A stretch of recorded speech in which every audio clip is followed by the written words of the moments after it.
గద్వాల జిల్లా పరిధిలోని హైజా పట్టణ ప్రజలందరికీ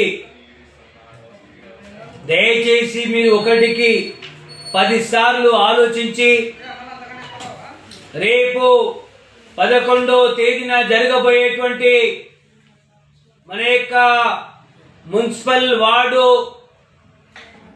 కౌన్సిలర్ ఎన్నికల్లో మీరు ఓటు వేయాల్సిందిగా మిమ్మల్ని నేను విజ్ఞప్తి చేస్తా ఉన్నాను. బంధువులారా, ఈ రాష్ట్ర ముఖ్యమంత్రి ఏం మాట్లాడుతూ ఉన్నాడు? నిన్నగాక మొన్న జూబ్లీహిల్స్ అసెంబ్లీ ఉప ఎన్నికల్లో మాట్లాడుతూ ఉన్నాడు. కాంగ్రెస్ అంటే ముస్లింలు, ముస్లింలు అంటే కాంగ్రెస్ అంటూ ఉన్నాడు. మరి హిందువులు ఎవరన్నా? హిందువులకు ఇలా ఛాలెంజ్ గా చెప్తా ఉన్నాము, భారతీయ జనతా పార్టీ హిందువులకు పెటెంట్ అని చెప్పి మేము గర్వంగా చెప్తా ఉన్నాం.